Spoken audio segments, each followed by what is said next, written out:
Hi guys, it's me George, and this is going to be a very spontaneous video. I finished work, I've not really done my hair, I've not really shaved, but you know what?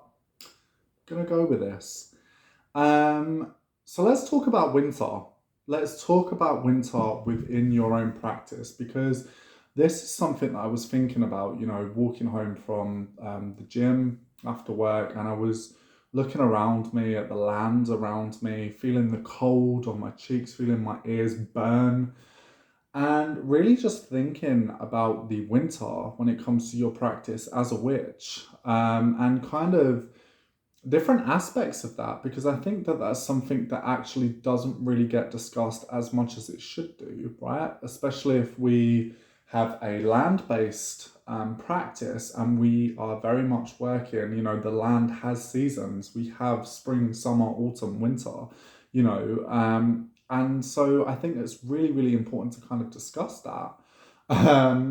And it's funny because I have to completely and utterly open up with you guys. I really hate the winter. I can't stand the winter actually. Hate perhaps is a strong word, but I really struggle with the winter. There's absolutely no shame in this as well. I have SAD, so seasonal affective disorder or depression around the darker half of the year, and it is something that I can struggle with really, really bad.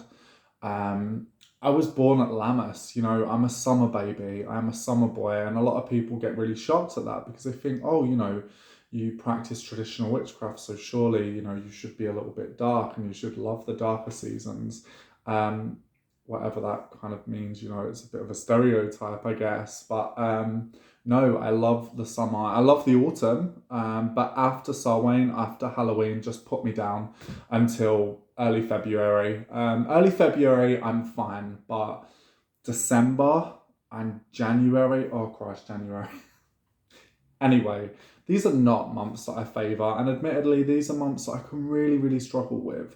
And so, in doing that, and in doing so, I often turn to my spirituality. And it's funny because I've noticed there are a lot of people, particularly friends of mine, that have actually kind of said they're turning away from social media because they are struggling. And, I think that there's absolutely no shame within that. And I think, especially in regards to December, if we think about Christmas, which I think that's a very different video, but I'm not really a fan of Christmas at all. Um, there's a whole reason why behind it that I'm not going to go into. But I don't like the commercialism and the build up of Christmas. I don't mind the day and spending it with family, friends, and loved ones. I love the winter solstice, actually. I have to say that. That is one thing that I do absolutely love. Um, but yes, winter admittedly is something that I do struggle with and I have struggled with. And so, in doing so, I actively use the time um, to work within different aspects of my practice, of my craft. So, for instance, a couple of years back, I've not done it every winter, I'll be completely honest, but the majority of winters I have found something to actively focus on and delve more into that and go within that. And it's something that has heavily, heavily rewarded me.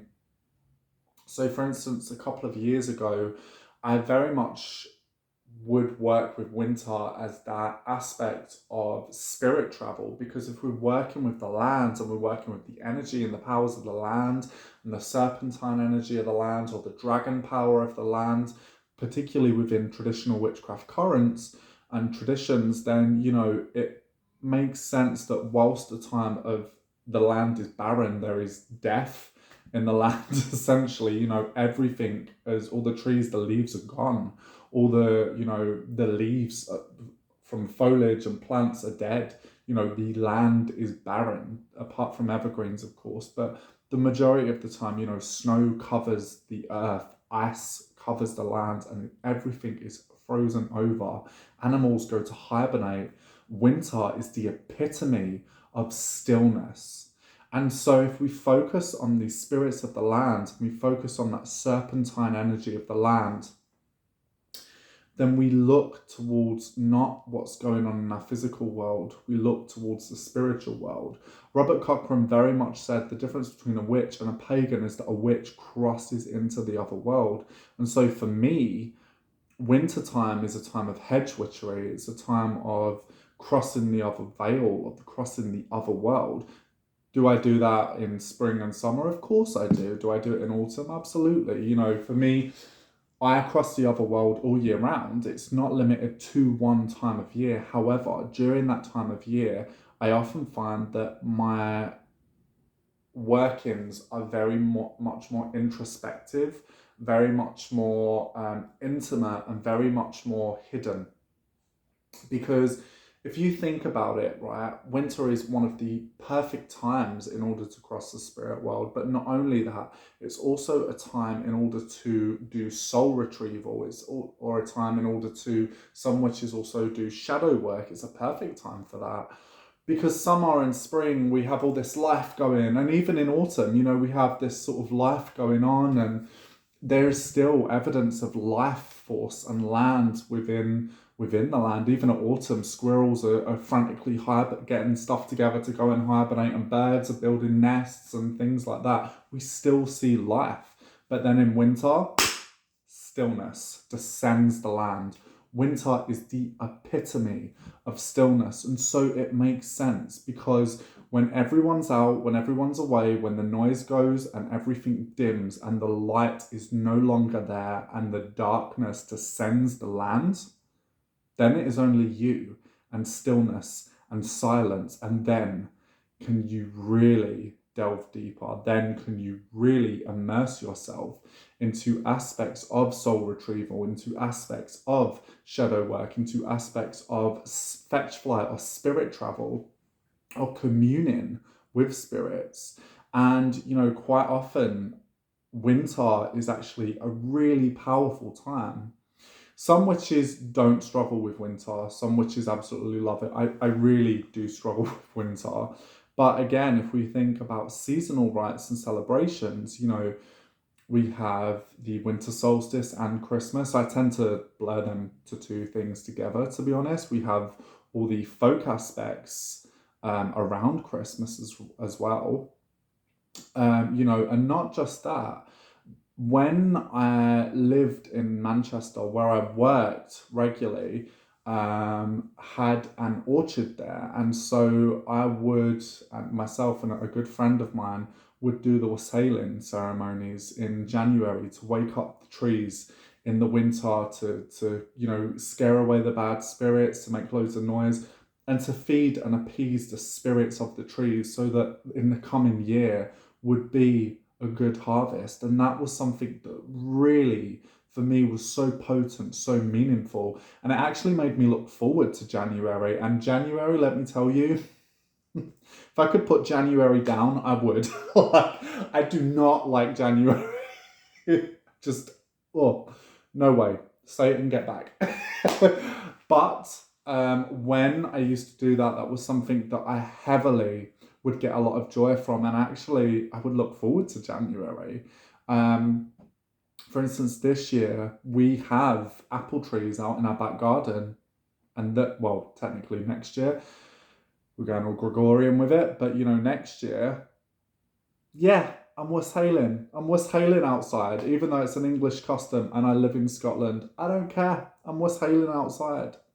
There are so many things that you can do within winter to add and delve deeper within your own personal praxis. You know, there are so many enriching things that you can do. So, for instance, as mentioned, you know, back in a couple of years ago, there was one winter where I really went deep into the spirit, crossing the hedge witchcraft aspect of my practice. Not only that, I looked into aspects of, you know, workings, particularly within the Norse, you know, methods of spirit travel, of trance, of cedar, you know, and these were things that I looked into and I actually practiced as well for a bit. Now, don't get me wrong, I'm not saying I've like practicing Icelandic folk magic or I belong to that tradition. I don't. I just looked and delved into that more and tried to incorporate that in with my practice, knowing where it comes from, of course, which is important. But, cedar or seething, it is something that really did add to my practice and was beneficial. And actually, over that winter, I really became heavily deep within trance, and I would slip in and out of trance so easily. And that was something that could be done so easily. For instance, I've been working with it all year, this year round, but this winter, I am working with the Hermetic Kabbalah, and that is something that, you know, has had an influence within my practice, and it's something that's had an influence within my practice unknowingly. It's something that I feel is actually imprinted and embedded within a lot concerning the Western occult traditions. It really is embedded into a lot of our practices, and we don't even know it. Robert Cochrane spoke about the aspects or the sphere of the Kabbalah. Rosalie Norton would meditate on the Kabbalah or Kabbalah. And so, there's a lot more to it than just, at the time, I just thought, oh, it's just Jewish mysticism. And there's so much more to it than that. And there are actually different traditions of that. It's not just Jewish mysticism. However, I do feel like that's another video coming up, which I might do, I might do. If anybody is interested about me speaking about Hermetic Kabbalah and my kind of experiences within that, let me know. But ultimately, I delve into various aspects of my practice, things that I can do, things that are more interpersonal, things that are more personal to me. They're not a group thing. They're really, really intimate. They're really personal. And they're things that during this time I can really reflect on because I have that time. And I read quite a lot in the winter as well. And it is something that does add to my practice. But yeah, ultimately there is normally an aspect of witchcraft that I will focus on that is very personal, that is very intimate, that is something that is almost still and silent but within myself. And it's something that over the harsher months, over the darker months, and living in Scotland, let me tell you, it's dark. It reaches 4 o'clock here and darkness. It's 4:45 now and it's pitch black outside. And it's freezing and we're getting double figures this week. Yay! But my point is, sometimes, the winter is not my favourite time of year. It really isn't. I don't feel awake this time of year. I find the darkness oppressive. I really, really struggle with it. I hate being cold. I don't actually know why I moved up to Scotland, by the way. But essentially, it's not a thing that I run away from. It's a thing that I work within my practice. It isn't something that I'm comfortable with. It's something, admittedly, the winter that I have always struggled with. And, I work with the Wheel of the Year, but not only that, when I lay my compass around, when I do compass points, you have east, spring, south, summer, west, autumn, north, winter. And, it is a really powerful time of year. Winter is that time of stillness. It's that time of isolation. All the life force is gone. It's hibernating, it's sleeping, it's in slumber. And all the plants that we see are dead. They're essentially gone back into the earth to build their strength up for next year. And winter teaches us something so incredibly powerful, that in order to move forward, in order to create new things, we need to sweep things away, just like that Tower card in the tarot. In order for something to flourish, in order for something to grow, in order for something to develop, you have to clear away the old. And you can use this time of year just to do exactly that, but clear away old issues within yourself that have been holding you on for years. Clear away any aspects of your practice that you might not fully understand. You might be like, oh, what's that? I'm going to research deeper into that. Clear away any insecurities you have as a practitioner, as a witch. Use it as a way to build your own self-power, your own sovereignty, and your own confidence. And yeah, it's just kind of a thought. It's really random. I've actually just clicked record and I'm going with it and I'm going to post this, which is really weird because normally when I do a YouTube video, we're here for about an hour, guys, because I stutter and I stammer and I'm like, do you know what? I'm just going to go with it. So yes, I hope this video makes sense and I hope you guys enjoy this video and I hope it helps people within their own personal practice. And yeah, it's just winter reflections, you know, but I do feel like it's something that can and does add nutrition, you know, to someone's practice. It is nourishing, working with the winter rather than run away from the stillness and the silence, embrace it. I see winter as a cave, as a cavern, as a dark cavern going into the darkness. No one else is there, that's just you, but actually within the darkness, within that blanket of and cloak of permanent night is just you. And through that, things that can be realized are illuminated so much more easily within the dark. It's a powerful time of year, guys. It truly is. Yeah. Anyway, over and out. Peace.